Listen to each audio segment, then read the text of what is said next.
interaction with the audience. So here's kind of what's going to happen. We have the medical emulators, the actors, who are going to perform a short play of roughly 10 to 12 minutes in length.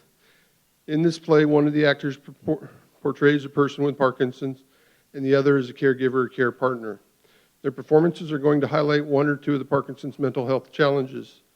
Once the scene is over, the actors are briefly going to relate some information about their characters they portrayed, just to help everybody make sure you understand what we were kind of getting at, because we don't have a lot of time to develop. So we want to be very direct on this.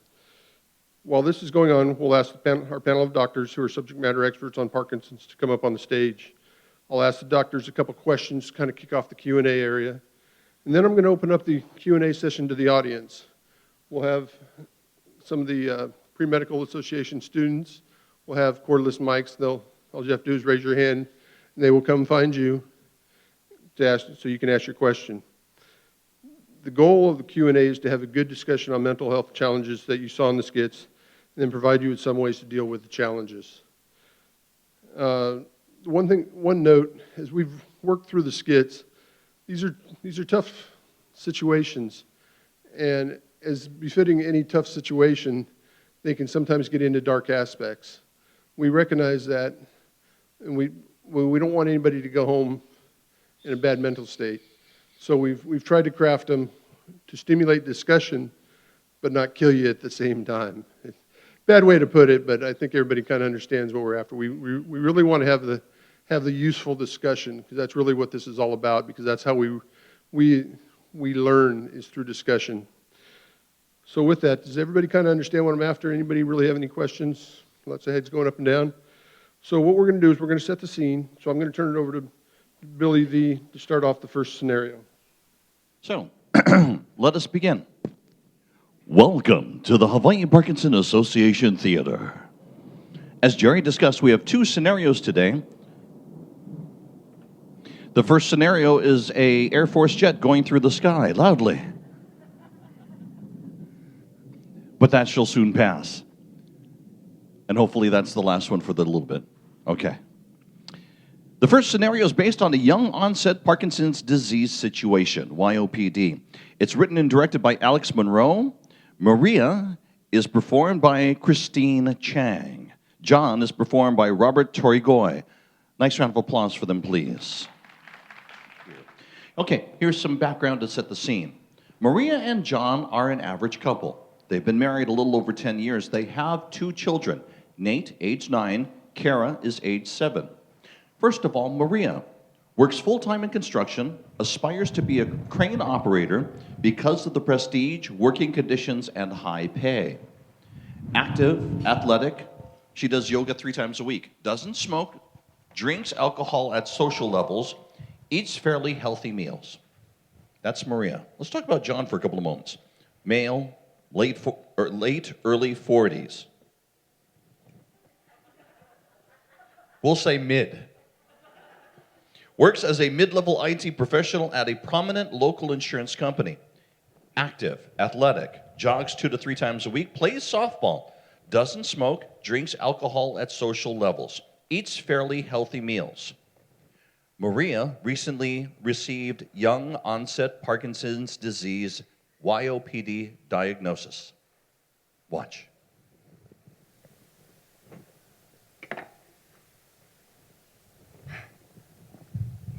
My husband never cooks. It's been our arrangement for the past, 13 years now? I do all the cooking and repairs around the house, and he takes care of anything that has to do with computers. It was our deal, and it worked. It's only been 48 hours since the diagnosis, and already everything is changing. Now I'm the one on the computer all the time. I can't stop reading articles and watching videos on advanced Parkinson's, and even though I have years until I get to that point, I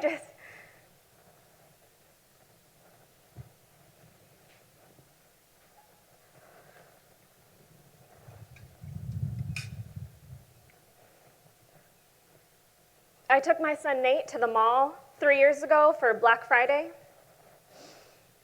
he slipped out of my hand, and in an instant, he was gone. I like to think of myself as a pretty fearless person, you know? But in that moment, I had never been so afraid in my life. Time somehow moved too fast and too slow. When I called out his name, my voice came out weak and shaky. I pushed through the people with their shopping bags and felt angry that they just kept staring at their phones, oblivious to the crisis unfolding around them. My son was lost. He could be hurt or taken. How could they not see? How could they not see what was wrong? Why weren't they as scared as I was?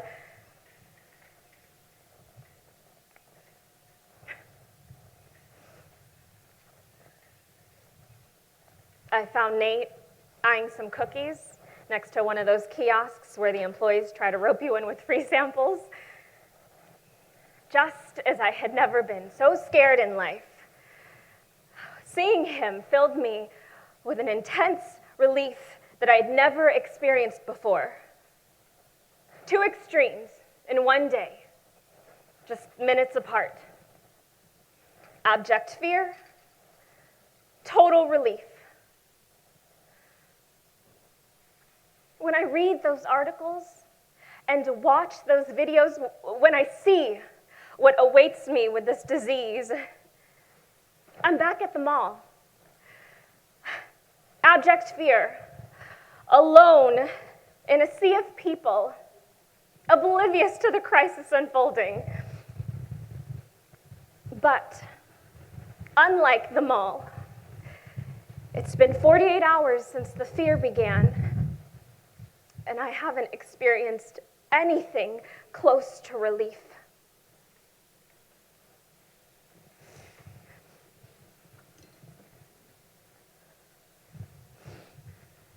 All done? Huh? Oh, You feeling Yeah. okay? sorry. Not hungry, I guess. Okay. Want me to put it in the fridge for later? No need. Okay.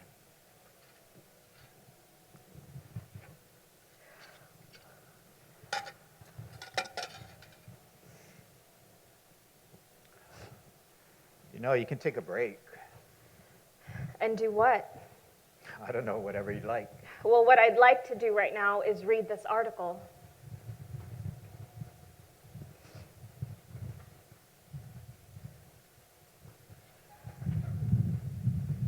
What's this one about? How this is going to affect our sex life. Don't let me stop you then. I still want you to want me even after. Of course I'm going to want you. That's not going to change. Yeah, you say that now.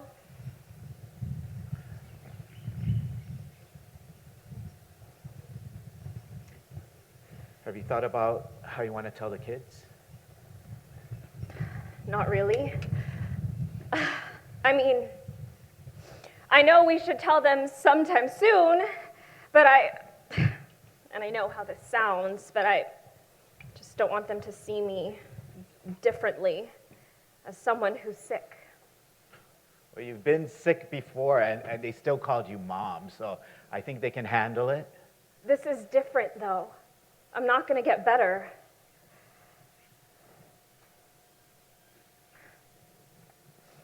I also don't know how I'm going to tell Chuck. Do you have to tell him right now? Right now, probably not. But what happens when things get worse? How am I going to keep working if I can't trust myself to hold a hammer, much less run a crane? Then we find you another job where you don't have to do that kind of work. Doing what? I don't have any other skills, John. You could go into project management, or you could become a consultant. Oh, right, because folks are going to want to listen to some chick who can't stop drooling or shaking. Do you really think people are that cruel? I just don't want them to feel sorry for me. Well, I don't need their pity. don't ask them to. Babe, you're the same person I fell in love with 15 years ago. That's not going to change. Yeah, it's going to be difficult. We're going to have to navigate through some changes, but in the end, it's still you.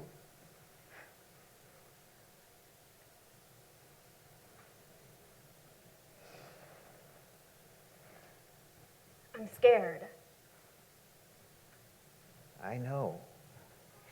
I hate that I don't know how long I have until things get worse.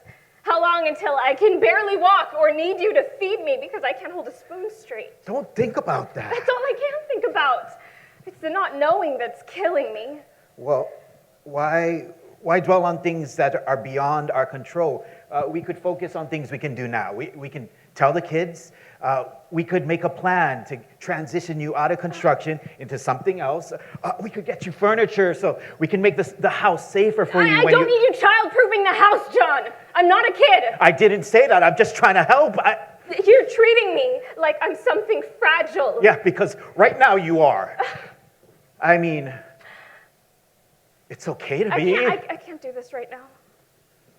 Oh, shit.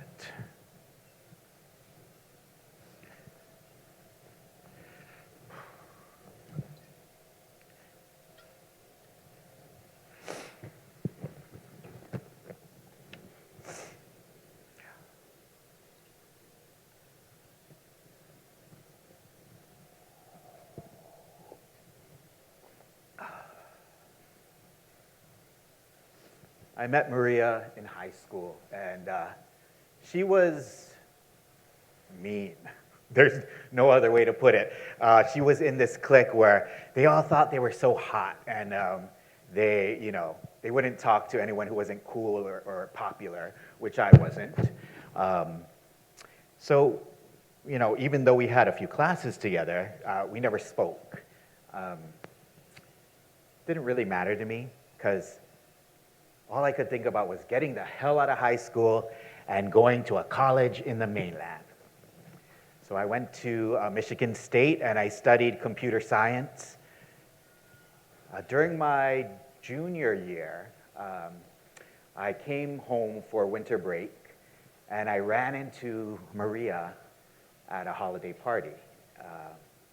To my surprise, after a few drinks, I found myself talking story with her in the kitchen. I don't know if it was the drinks or what, but she seemed different. She seemed humbled.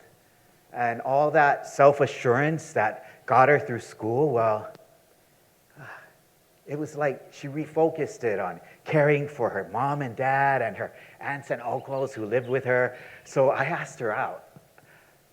And that was definitely the alcohol, because I was kind of seeing someone at MSU. But she said yes. It's funny. I had this grand plan for my life. Get good grades in high school, go to college, get a high-powered job in the West Coast. Getting married and having kids was incidental, a nice thing if it could happen, but not something I could plan. But now I can't imagine. I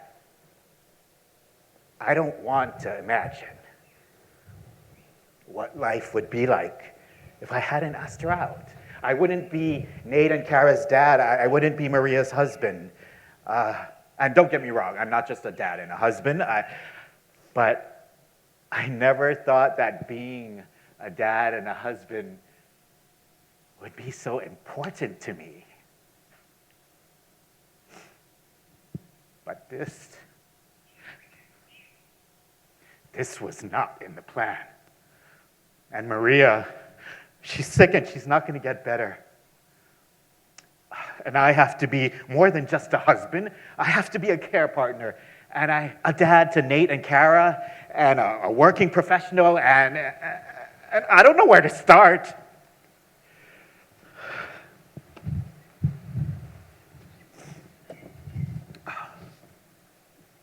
Oh, Maria, she has done enough reading for the both of us, and I look at those videos because I'm trying to, get an idea of what's going to happen to her, what's going to happen to us, and I start crying, and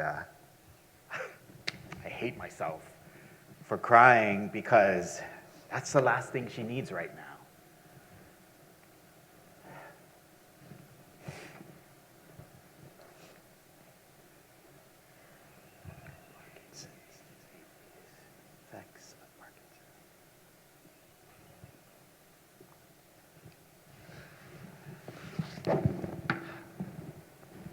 sorry. It's okay. No. No, it's not okay. You're incredible. And I don't know how I'm going to get through this without you. Look, I'm not going to pretend it's going to be easy or that I'm not going to make mistakes, but, you know, it's going to get easier. We just got to learn how to talk about it. And I'm going to be right here for you every day. You're stuck with me, Mrs. Ferris. I love you.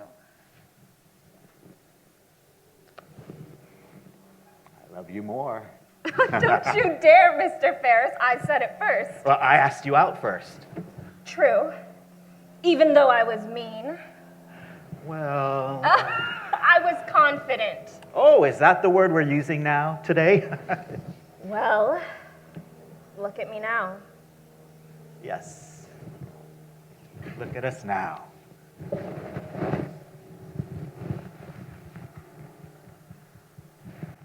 Scene. Nice round of applause, ladies and gentlemen.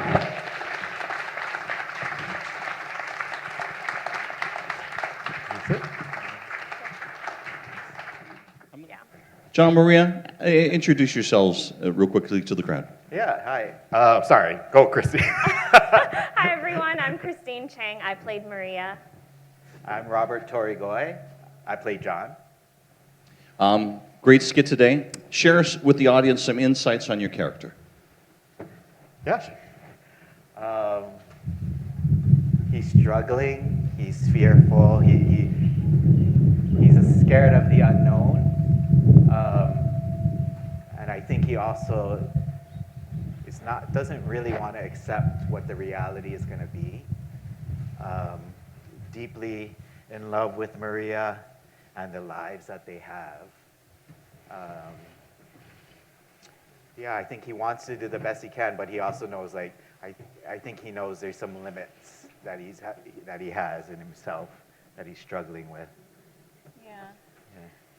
Yeah, and I think Maria is in shock for most of it.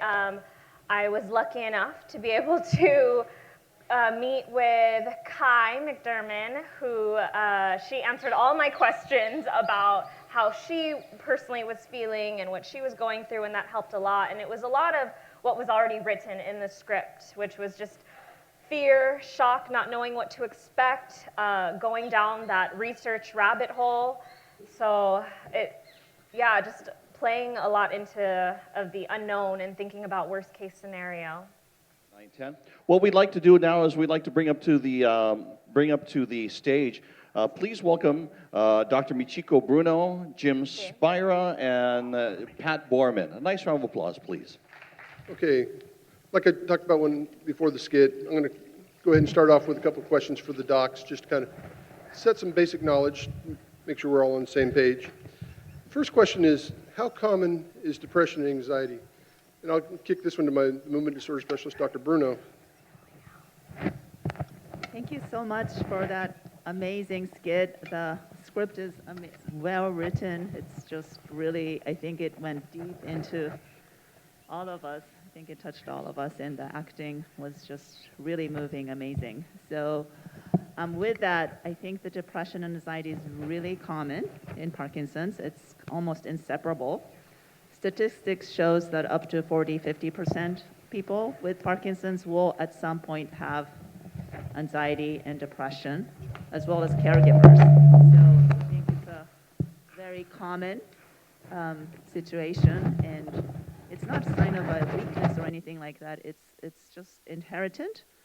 Life is challenging as we know it, and I think it is part of it, as well as biochemical changes that happens in brain. So I just kind of want to emphasize that this is an extremely, extremely common situation that we can all relate to.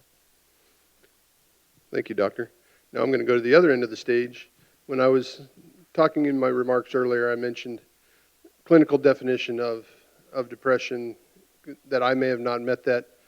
Dr. Spira, if you can you tell us what the difference between depression and anxiety are, kind of the definitions of them, so people understand kind of what we're actually up against, what I'll just leave it at that before I get myself in trouble with. Sure. No, excellent question. And let me start by saying the skit was a wonderful introduction to this, because you could see that in this kind of early onset, it was really preliminary to advanced brain changes, but you could see her distress and the distress of the spouse as well. And this is natural. I'd call this more of an existential angst. The shift, the unknown, the shock of the diagnosis, the fears of what's going to happen, naturally would have anybody distressed at that thought. And that's a healthy, natural state to be in, because it shakes one up, it makes one start to take it seriously, starts to readjust how they're going to be in their life. So this type of distress, I wouldn't call so much a clinical depression or anxiety, I'd call it a healthy adjustment. But if you see people start to, for whatever reason, even before the organicity of the disease starts to affect the brain and cause mood changes, even just for what we saw in the skit, if someone starts thinking about it so much that they can't think about anything else, if their thoughts are always worried about what's going to happen, then that can cause dysfunction in their life. They're not able to adjust and adapt and move forward as well as possible. So that could lead into what we'd call an anxiety or a depression disorder that could be the focus of either psychological psychotherapy treatment or medical medication treatment. And some of the symptoms to look for, besides kind of an obsessive worry, could be physical symptoms, feeling panicky, heart racing, the breath going shallow and rapid in the chest, feeling sweaty, kind of a little panic, sometimes going to a full-blown panic from time to time. Mentally, people's thoughts are racing so much that they can't really focus or concentrate, can't sleep at night.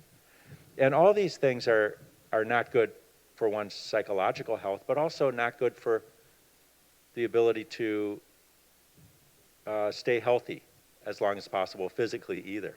So that kind of anxiety disorder, of course, worrying, feeling it physically, the emotions in one's body, all that can be helped with psychotherapy. And if psychotherapy is not helping, then certainly medication can help as well. And the medications can be almost what I call natural medications. Antidepressant class medications are just keeping your own serotonin levels at a higher level to help you. So they're very natural and very helpful. And then there's other medications to help with panic. With depression, similarly, if you sometimes just lose interest in things that used to be interesting to you, if you are not interested in getting up, it's a combination of sleeping too little or sleeping too much or back and forth.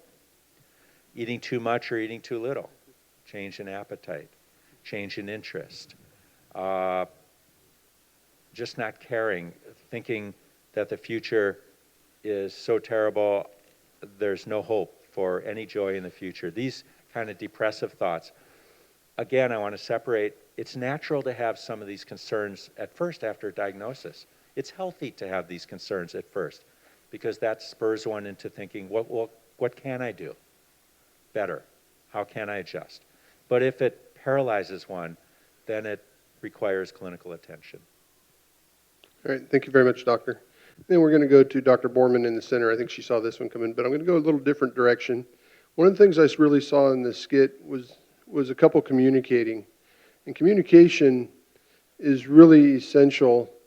And it's not just between the couple, but it's also multidisciplinary, which is your specialty. Can you talk about communications and the things that we need, that people should be talking about? Yes. I was so excited about today's presentation, not only that we get to be together and we get to be in the new courtyard, using it as was dreamed, but what I see in our topic today deals with my specialty of palliative medicine. And people make the mistake that palliative medicine equals hospice, but my definition is helping patients and families cope with serious illness at anywhere along that illness. This skit showed us that right at the time of the diagnosis, people are in distress. And one thing that's totally human is fear. We heard a lot of statements in the skit indicating fear. Sometimes they were labeled fear, but sometimes not. And even though fear is a 4-letter word, it's okay. We can use it. And I want you to know that there are 4 universal fears of being human beings. This is across all cultures. People are afraid of the unknown. And if we can provide anticipatory guidance about what may happen in the future, they feel a little better. People across the globe are worried about uncontrolled symptoms. And your healthcare provider is part of that team to treat depression, to treat anxiety, to treat the ultimate origin, Parkinson's disease. The 3rd universal fear is abandonment. We heard, I don't want people to not be with me, not care about me. So abandonment is big. And we also need to address the burden of illness. And there are many burdens that challenge flexibility. So fear is normal, it's human. And when I hear mental health problems or mental health challenges, what I'm really thinking is we're challenging your humanness.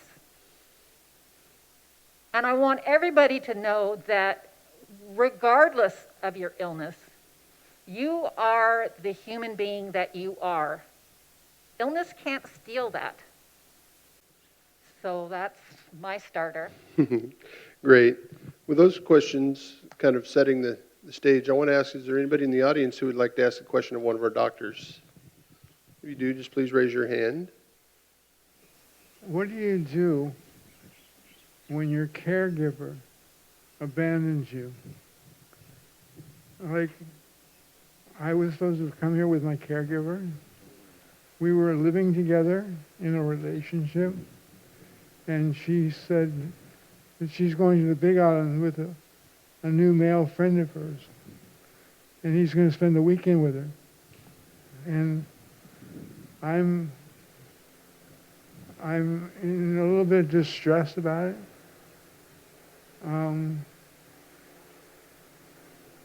We haven't really had the chance to get too intimate with each other, but nonetheless, we're on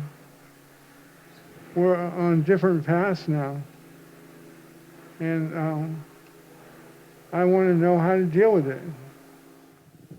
I'm sorry you're experiencing that.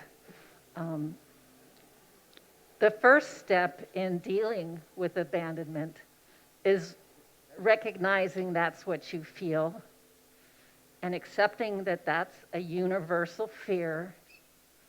And one of the things I would encourage is enlarging your circle of care. Okay? It takes a village to take care of human beings. And although you're hurting and aching and fearful because this current care person can't handle it, there are still people that want to help you and may grow into that role, or they may care for you a little bit differently. But it does take time to heal from a wound like that. So yeah, this is devastating when you especially as you start feeling less capable in your life, feeling more helpless, believing you're more helpless, and feeling the ambiguity of depending on others. And it's confusing, it's terrifying when suddenly that other you're depending on is no longer there for whatever reason. Some people are there physically but not emotionally. Some people get burned out and say they can't take it and just separate. Some people just leave. And that's terrifying. So certainly recognizing the normalcy of that, admitting it, acknowledging it is a good start. I mean, it's real. And there's nothing to be ashamed of in feeling that. But then, in all situations, what's the best we can do, given our situation? What's the best we can do? Recognizing that we want to be connected with others, so how can we join a group, get connected somehow, get services that we need to help us, and not be ashamed of that? These are important things to recognize. Part of being human, as she said, is recognizing our humanness and not to be ashamed of wanting to have connections. Grieving the loss, and then saying, what's the best I can do? I can seek connection however I can get it. Because we need that. We're humans. We're pack animals. We need connection. Thank you very much for the question and the answers. So now we're going to go out to Zoom. I understand Billy V's got a question coming in from that direction. Thank you very much, Jerry. And this is, once again, from Zoom. In the skit, the caregiver seems to be in denial. I was diagnosed 18 months ago, and I seem to be the one in denial. Is this a depression issue, or is it just normal? Yes, I think the skit, and first of all, I wanted to also comment on the other questions, and I really appreciate Jerry bringing this topic because I think it's one of the biggest elephant. And he said we'll go into dark, and it is true. It's a very difficult topic to acknowledge about these deep emotional fear, abandonment, sadness. And I completely agree with the wisdom of Dr. Borman and Dr. Spira about acknowledging it. I think it's okay. We don't have to cover up. Not everything is always okay. So acknowledging that is probably a first step. So in terms of the denial, I think we see it all the time. And that's partly, again, not everything is bad. Sometimes we are in denial because that's a defense mechanism. So we don't want to just label things too much, and maybe we might want to move on and go a little bit deeper. Why do you think you are in denial if you think that? Or I think what I would say is that these kind of venues are amazing because we get to connect and experience collective wisdom, find others that have similar problem. So it's the community that may help you, but at the same time, in the personal issues, is this denial, is this depression? I can't answer that without going a little deeper, so I would dig a little deeper, consult your physician, talk to your family, talk to your go to support groups, and kind of explore a little bit. But I think it is a good step that you're asking that question. Great, thanks much. So I'm going to go off in a little bit different direction. I'm going to use my moderator prerogative. And in Parkinson's, it's very important that we do exercise. How does that play into the mental states and some of the challenges that we deal with in mental health? Anybody want to take a crack at that one? Well, Parkinson's is not the only disease where exercise is prescribed. I'd like to emphasize that exercise is a proven thing to help with depression and mood. And it's hard to be anxious when you're exercising. So it serves so many purposes. But it is critical in Parkinson's disease. It is part of the treatment. And yes, let me emphasize, if everyone exercised optimally every day to the extent that they're capable of, most of us would be out of jobs, and that would be okay, because then we'd get more chance to exercise too. It's not only good for, physiologically for our health, but as was indicated, attentionally. When you're exercising, you don't have time to worry. You're focused on interacting with the environment, and that's so critical for depression and anxiety and health in general. The more we interact with the environment, the less we get into these obsessive worried loops. So I cannot emphasize enough how important exercise is. And I know a lot of people, as the disease progresses, can't go run marathons, can't do their kung fu exercises every day. Anything. Tai Chi is wonderful. Yoga is wonderful. These things are fabulous. I've taught Tai Chi for Parkinson's for years, and just seeing how valuable even that can be, even though it's maybe not especially aerobic. Just paying attention to the movements, helping with balance, helping with smooth, calm movements is fabulous. So please engage in any activities you can. Yes, just to be clear, it doesn't have to be high cardio, high intensity. The lower intensity stuff helps out as well. Whatever one can do. If they're able to do aerobic, fabulous. But if not, that's fine. We're not all Jimmy Choice. That's I broke a sweat just watching him last year. Do we have other questions from the audience? There's a question in the back. 1, 2, 3, microphone number 6. Test You're 1, good, 2, Bill. 3, 4, 5, 6. There we go.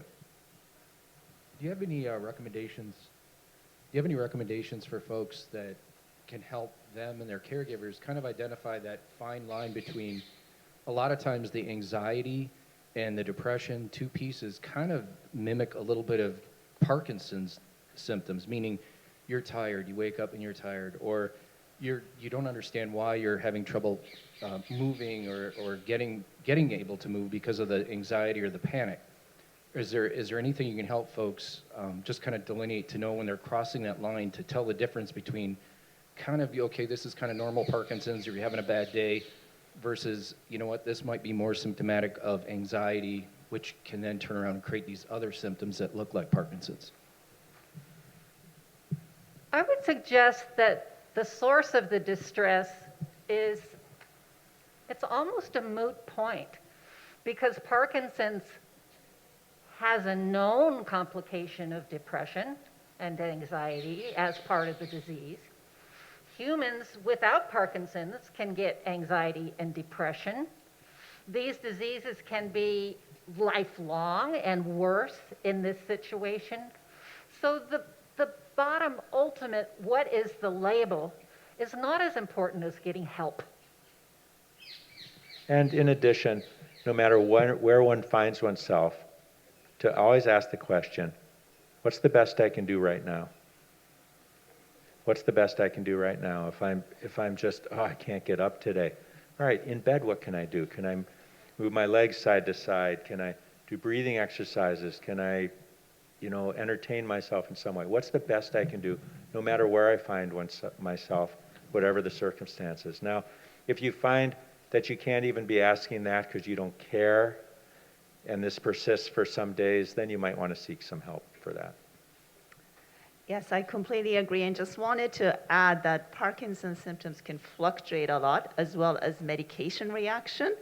So sometimes if it fluctuates a lot or correlates with your medication timing, it might be a little more related to medication or Parkinson's. So it is also probably good to see the pattern, the daily pattern, timing, in addition to, ultimately, I agree with Dr. Borman that regardless, we want to get help and decide what you can do. But at the same time, kind of monitoring the timing with the medication might also be additional help. Okay, great. I think we're going to go back out to faraway Zoom land for another question. Thank you very much, Jerry. I am a caregiver in my 5th Parkinson's year. Can you a little bit up? Sorry, oh no, that's okay. Caregiver in my 5th Parkinson's year, and the reality of needing a caregiver is looming. I don't have a partner or kids. Can you please speak on what resources are available for single people with Parkinson's. Sorry, I think the word caregiver is in there. This person is in the 5th Parkinson's year, and they're looking for resources.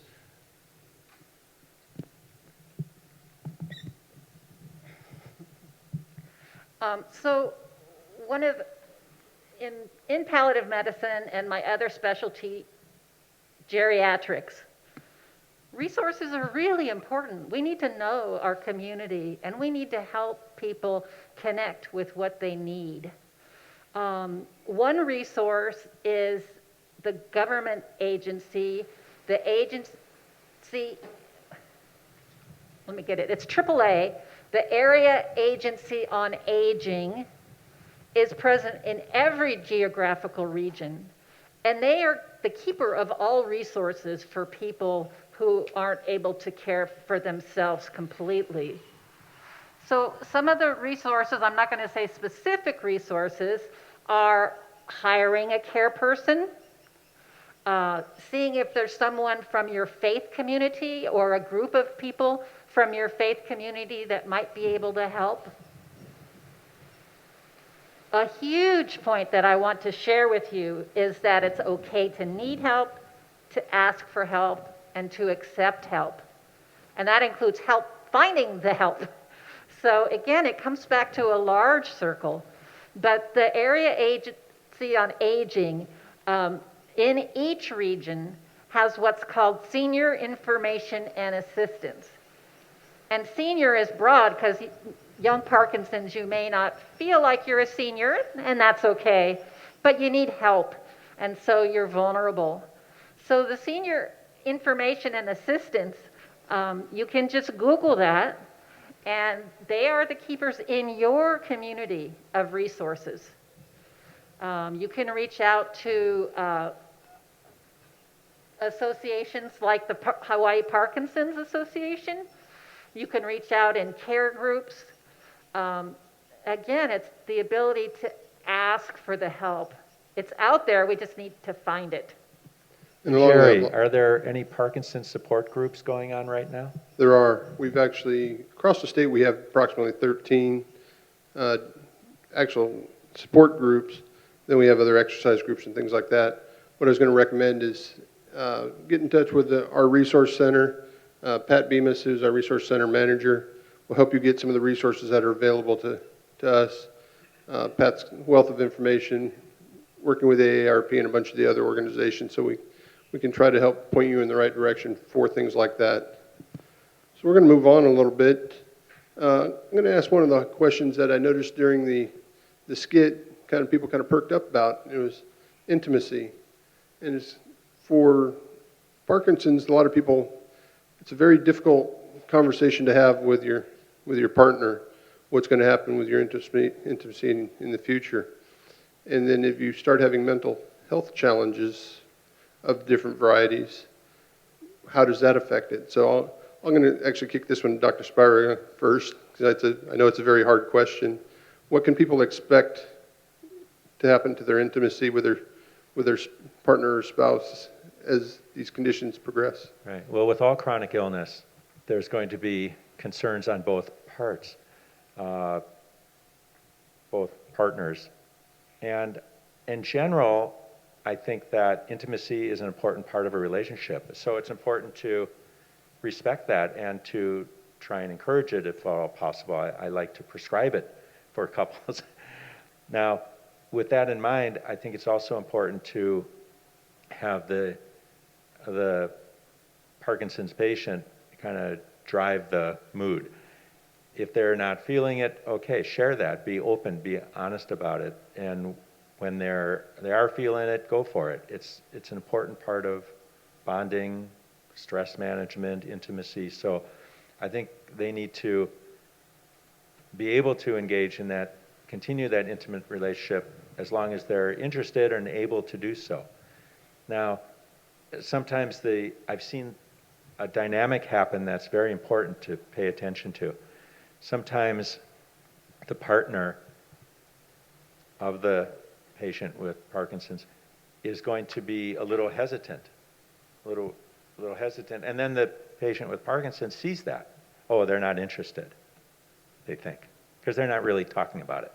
And so the partner says, oh, they're not interested, so then I won't push it any further. And they go further and further away, right? Communication, dialogue, critical. So it's an important part of the relationship as long as they're able to engage in it. And to various ways of engaging in it, they should just be open and honest about it. I'd like to emphasize that there are many forms of intimacy besides sex. Okay? So some people, intimacy, that means we're having sexual intercourse. What about cuddling? Very powerful. What about just holding hands? What about just saying and meaning, I love you? I may not physically feel like sexual intercourse today, but I want you to be my intimate partner. How can we express that now? Think about the love between parents and their children. It's very intimate, and we hope it's not sexual. So with serious illness, we often have to reframe our hopes and dreams and reframe what we can do exercise-wise. But that's okay. We all have hopes. And with serious illness, we can reframe hope. No one can steal your hope. No one. Doctor, and I want to make sure that our listening audience on Zoom, she said reframe, not refrain, reframe. It's very distinct differences, and through the mask it may not be heard, so I want to make sure that that's being said correctly. Thank you. Jerry? Thanks, Billy. Go back to the audience. Anybody else have a question? I see Pat's hand coming up. Hold on a second, Pat. Got a mic coming towards you. One of my frustrations as a caregiver or a care partner has been that there's, in our neuro visits with a physician, never has the question come up of, how are the two of you doing? And even the whole issue of intimacy's never been brought up. And when I started attending support groups and getting more information, I realized that it was a thing with Parkinson's. I thought it was us personally that didn't care, didn't find me attractive or any of those things, and I was afraid to put him in an awkward position. So we had a terrible time navigating alone doing that. Yeah. Yes, thank you so much for bringing this up. And I am practicing neurology for over 15 years, almost 18 years. And I realized that actually I recognize that in our practice, our focus has been, the way we were trained is evidence-based medicine, prescribe medication, maybe offer surgery, check box, check symptoms. And I think with what I'm now realizing, and just a little plug to Queens Parkinson Movement Center, is that that's not enough. That's not what patients need. That's not family needs. It's not patient-centered. The intimacy, relationship, life is what is more important. So I hear you, and I'm glad you raised it. Group like this, Hawaii Parkinson Association, and this kind of symposium where we bring these more true life issue, life problem, I hope we can change and learn from all of you. So I really appreciate that comment. I hope you can raise it with your doctors because we want to learn. We're human too. And I think that's how we have to navigate living with Parkinson's. And I think that the health professionals have to be the ones to initiate the conversation. Because if they're reticent to do so, the clients are going to be very reticent to do so. If they say, so how's your intimacy doing? How's your communication? Caregiver, do you get breaks? How are you doing? Don't be shy about taking breaks. You need to take breaks because you won't be a very good caregiver if you don't. Are you guys driving each other nuts a little bit? I mean, you have to initiate these things, and then, believe me, they're going to be very happy to talk about it. But if you're a little reticent, no, they won't. Thanks, Pat. I think as medicine has advanced and gotten more technologic, so in our wearing our medical hat, we have to know a lot. There's a lot to consider and balance. I'm afraid that medicine has lost a little bit of humanness. You know, if we look back in the history of medicine,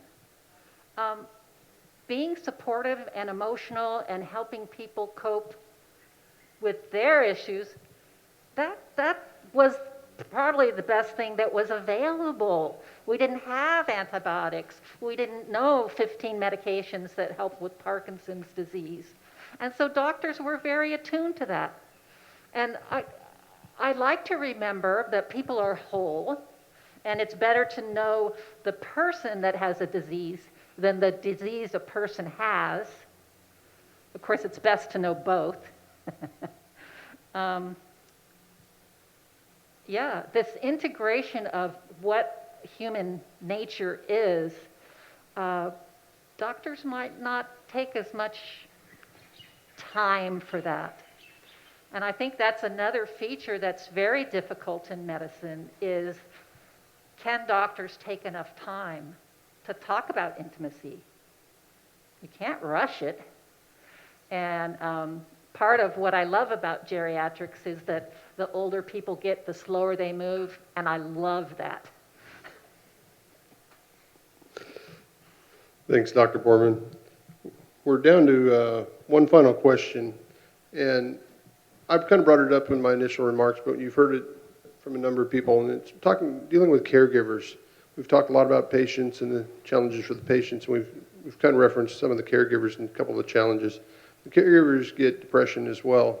How often do the caregivers get depression, and how do we as patients help the caregivers with their challenges alongside while we're trying to deal with ours? It's a very challenge for a lot of us. Family caregivers, we almost expect to have burnout. We expect it. They don't get a break unless they get permission to take a break. And we have to give them permission. You have to give yourselves permission, because otherwise you won't be as good a caregiver. You will burn out. You will be exhausted. You will be frustrated. You will be sad. You will get depression. So please take care of yourselves to be the best caregiver you can be. When the announcement comes, you know, or if there's an emergency on the plane, the oxygen drops, you put it on yourself first. You've got to take care of yourself. You've got to take a little break every day. You've got to exercise, eat well, sleep well. And if you find you're trying but you can't, then you need support. You need help. Everyone needs help.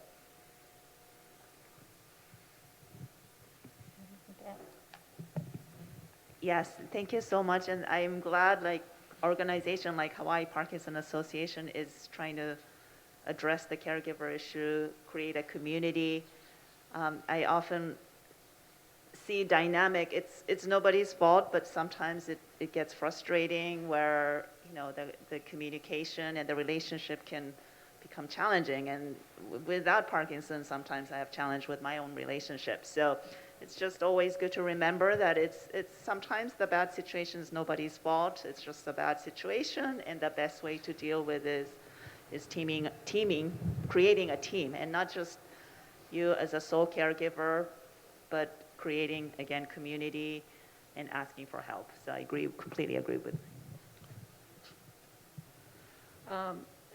Caregivers are an integral part of what people with serious illness need.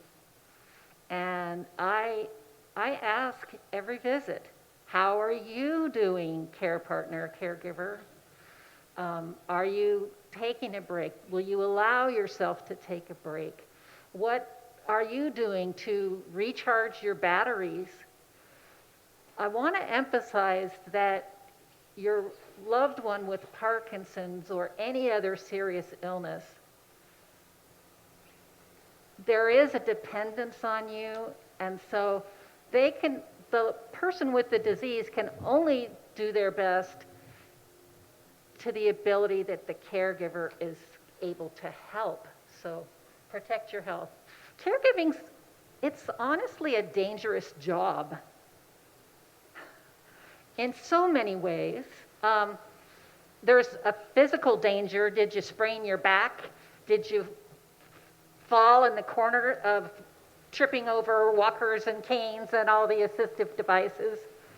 It's known to be associated with a higher incidence of mental health challenges like depression. It's proven that caregivers have a higher incidence of medical conditions. Now, maybe this is because they don't take time to care for themselves. They have more heart attacks.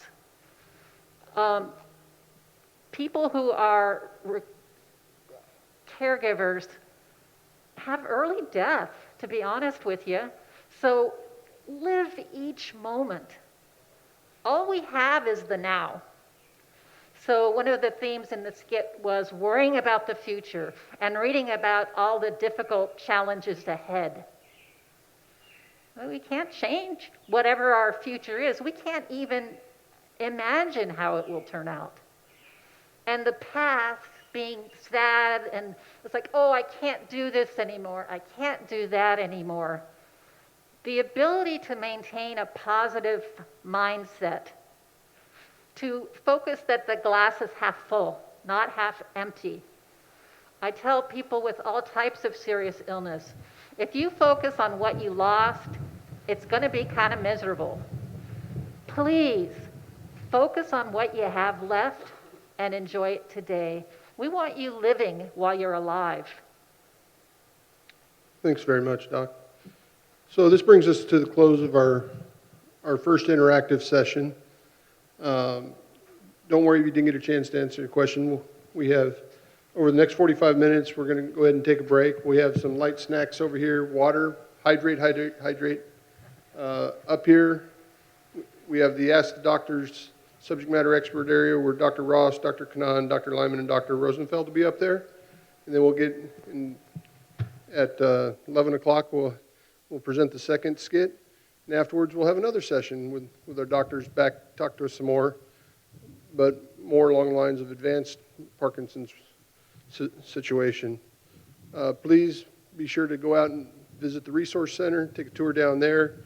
Tours will be leaving from over by the Hawaii Parkinson Association booth that's over there. If you want to take a walk down there and check out what resources we have and get around to all our sponsors and vendors booths. They were kind enough to fund this event, to make this event possible, and to share themselves in their time with us.